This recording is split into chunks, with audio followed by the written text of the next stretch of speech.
Hello students, मैं फिर नया वीडियो लेकर आई हूँ। आज अपन क्लास 12th के बिजनेस स्टडीज़ के फर्स्ट चैप्टर का अगला भाग देखेंगे। लेकिन ये भाग आपको तभी समझ में आएगा जब आप पिछला भाग देख लेंगे। पिछला वीडियो देखने पर आपको ये वीडियो समझ में आएगा, क्योंकि इसका जो सारा सार है वो मैंने पिछले वीडियो में बताया है। तो मेरे चैनल को सब्सक्राइब करिए, लाइक करिए, शेयर करिए और पढ़ाई को सरल बनाइए। तो चलिए आज हम आगे बढ़ते हैं। 12th के बिजनेस स्टडीज का first chapter, nature and significance of management, प्रबंध की प्रकृति एवं महत्व। इनमें हमने कल के इसमें देखा था कि प्रबंध के 3 स्तर हैं। तीनों स्तरों पर प्रबंध के क्या क्या कार्य है, प्रबंधकों के क्या क्या कार्य है, ये हम इस वीडियो में पढ़ेंगे।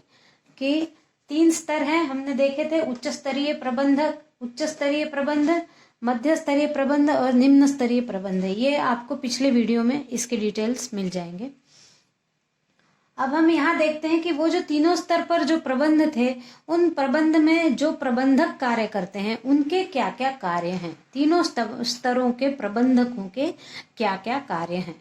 तो उच्च स्तरीय प्रबंधकों के अंतर्गत कुछ पद हैं, जैसे चेयरमैन, मुख्य अधिकारी, प्रबंध संचालक, मुख्य प्रबंधक और प्रधान। ये जो सब आते हैं उच्च स्तरीय प्रबंधकों के अंतर्गत आते हैं। कभी कभी तो उच्च स्तरीय प्रबंध एक ही व्यक्ति से भी हो जाता है, लेकिन कभी कभी इन पूरे पदों की एक टीम होती है जो इस कार्य को करती है। तो ये जो टीम है वो क्या क्या कार्य करती है। तो पहला है उद्देश्यों का निर्धारण। किसी भी प्रक्रम के लिए, किसी भी उद्योग के लिए सबसे पहले महत्वपूर्ण है कि उसका उद्देश्य क्या है।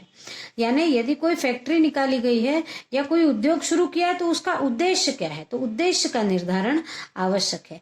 यदि कोई जूता चप्पल बनाने की फैक्ट्री है तो उसका मुख्य उद्देश्य है कि हम इस प्रकार के जूता और चप्पल बनाएं कि ज्यादा से ज्यादा लोग खरीदें और मेरी फैक्ट्री का विकास होता चला जाए, ये उसका उद्देश्य रहेगा। तो उद्देश्यों का निर्धारण करना ये उच्च स्तरीय प्रबंधकों का कार्य है। फिर एकता और सामंजस्य बनाए रखना। तो अब कोई भी उद्योग जो है वो एक व्यक्ति से तो नहीं चलेगा, उसके अंतर्गत बहुत सारे लोग कार्य करने वाले होंगे। तो उच्च स्तरीय प्रबंधकों का कार्य है कि उन सब में एकता, और यदि अलग अलग विभाग हैं तो उन अलग अलग विभागों में सामंजस्य होना चाहिए, तभी वो मिलजुल कर अच्छी से कार्य करेंगे। फिर है नीति एवं निर्देश। तो नीति और निर्देश यानी जब उद्देश्यों की निर्धारण हो जाएगा तब उन उद्देश्यों को प्राप्त करने के लिए नीतियां निर्धारित करना और नीतियों को लागू करने के लिए निर्देश देना, यह उच्च स्तरीय प्रबंधकों का कार्य है। फिर क्रियाओं का निर्धारण। उद्देश्य को प्राप्त करने के लिए कौन कौन सी क्रिया आवश्यक है। कहीं ऐसा तो नहीं कि जो क्रिया जरूरी नहीं है वो भी क्रिया की जा रही है। जैसे किसी जूता बनाने की कंपनी में नीचे का बनाया जाएगा, ऊपर का बनाया जाएगा और लेस बनाई जाएंगी। कहीं ऐसा तो नहीं है कि कोई कुछ और ही वस्तु का निर्माण करता रह जाएगा, तो क्या मतलब रहेगा। जो वस्तु जूतों के अंतर्गत नहीं आती है, नहीं लगती है, उनका ही ज्यादा, जैसे जूते तो बन रहे हैं, चलो उसके साथ में जूते का पॉलिश बनना भी ठीक है, लेकिन जूते कम बन रहे और पॉलिश ही ज्यादा बन रही है तो ये तो निरर्थक कार्य है। इसलिए क्रियाओं का निर्धारण करना भी अनिवार्य है कि कौन कौन सी क्रियाएं इसके अंतर्गत आएंगी। फिर कार्यपालकों की नियुक्ति। मध्य स्तर में कार्यपालक काम करते हैं, मध्य स्तर में उन कार्यपालकों की नियुक्ति उच्च स्तरीय प्रबंध के लोग करते हैं।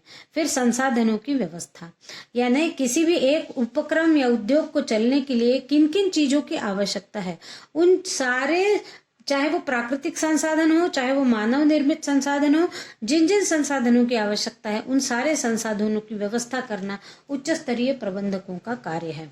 फिर है योजनाएं एवं बजट। तो उच्च स्तरीय प्रबंध ही योजनाएं भी बनाते हैं और आने वाले सत्र या आने वाले वर्ष का बजट भी बनाते हैं। बजट होता है आय और व्यय का ब्यौरा।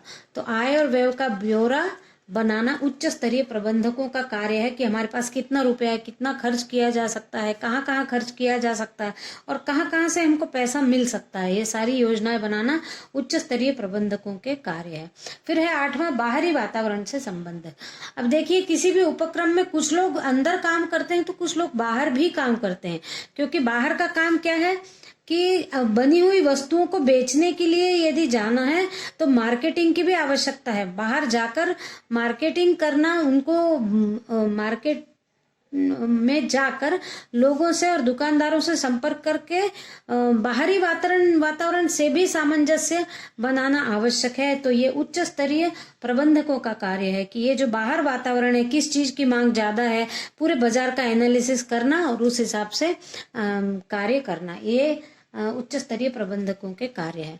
अब हम देखते हैं कि मध्य स्तरीय प्रबंधकों के क्या कार्य है। तो मध्य स्तरीय प्रबंधक जो होते हैं वो बीच में बेचारे कैंची के समान हो जाते हैं, क्योंकि मध्य स्तरीय प्रबंधकों को उच्च स्तरीय प्रबंधकों की बात सुनना पड़ती है और मध्य स्तरीय प्रबंधक निम्न स्तरीय प्रबंधकों से भी कार्य कराना पड़ता है। तो ये दोनों के बीच में कैंची हो जाते हैं, यानी इनके द्वारा इनको प्रेशर दिया जाता है कि आप, यानी उच्च स्तरीय प्रबंधकों के द्वारा मध्य स्तरीय को प्रेशर दिया जाएगा कि आप काम करवाओ, और जब ये इनको प्रेशर देंगे तो ये काम करेंगे नहीं करेंगे, ये सारा इनको देखना पड़ता है। तो मध्य स्तरीय प्रबंधकों में के कार्य में पहला है योजनाओं का क्रियान्वयन। तो जो योजनाएं उच्च स्तरीय प्रबंधकों के द्वारा निर्धारित की गई हैं उनको कार्य करवाना, उनके हिसाब से कार्य करवाना मध्य स्तरीय प्रबंधकों के कार्य है। दूसरा है कर्मचारियों की नियुक्ति। तो कर्मचारी कहाँ कौन से चाहिए, कितने कम है, कितने ज्यादा है, कुछ ज्यादा हो तो उनको अलग करना, कम हो तो उनको नियुक्त करना। ये कर्मचारियों को अपने विभागों की संख्या सुनिश्चित कर लेते हैं, उस संख्या के अनुसार अपने विभाग के लिए कर्मचारियों को नियुक्त करते हैं। फिर है मूल्यांकन। तो मूल्यांकन जो कनिष्ठ प्रबंधक है, ये छोटे स्तर के प्रबंधक है, इन प्रबंधकों के कार्यों का मूल्यांकन करना और उनको समय समय पर निर्देश देना। फिर है प्रगति रिपोर्ट, यानी यदि उनको कार्य करने दिया है तो उनने क्या प्रगति की है, किस कार्य का कितने दिनों में कौन सा कार्य किस स्तर पर पहुंचा, ये बताना, ये रिपोर्ट देना पड़ती है उच्च स्तरीय प्रबंधकों को। तो ये कार्य है मध्य स्तरीय प्रबंधकों का, प्रगति की रिपोर्ट देना। फिर प्रशिक्षण, यदि आवश्यकता महसूस हो तो इनके द्वारा प्रशिक्षकों को पर्यवेक्षकों को प्रशिक्षण भी दिया जाता है। ये पर्यवेक्षक है, इनको प्रशिक्षण भी दिया जाता है। फिर अभिप्रेरणा, तो मध्य स्तरीय प्रबंधकों का कार्य है कि कार्य करने वालों के लिए इस प्रकार की नीतियां करें कि उनको कार्य करने की प्रेरणा मिले। और फिर है समन्वय, तो प्रत्येक विभागों के लोगों में और प्रत्येक विभागों में समन्वय स्थापित करना भी मध्य स्तरीय प्रबंधकों का कार्य है। यदि समन्वय नहीं होगा तो कोई भी उद्योग या प्रक्रम सफलता प्राप्त नहीं करेगा। समन्वय सबसे बड़ा फैक्टर है, लोगों के बीच समन्वय होना। फिर है तीसरा निम्न स्तरीय प्रबंधकों के कार्य। निम्न स्तरीय प्रबंधक मध्य स्तरीय प्रबंधकों के नीचे होते हैं। और एक बात यहाँ और जानना आवश्यक है कि ये टॉप वाले लोग हैं, ये सबसे कम लोग होते हैं। कभी कभी यहाँ केवल एक ही हो सकता है, एक अकेला भी, यदि छोटा प्रक्रम है तो एक अकेला भी उच्च स्तरीय प्रबंधकों की जगह कार्य कर सकता है, और नहीं तो एक टीम होती है। ये उच्च स्तर पर कम लोग होते हैं, इससे ज्यादा मध्य स्तर पर लोग होते हैं, और निम्न स्तर पर और अधिक लोग होते हैं, और इससे नीचे एक प्लेटफॉर्म स्तर होता है, उस पर भी तीसरे निम्न स्तर से ज्यादा लोग कार्य करते हैं। अब निम्न स्तरीय प्रबंधकों के कार्य में सबसे पहला है श्रमिकों की समस्याएं।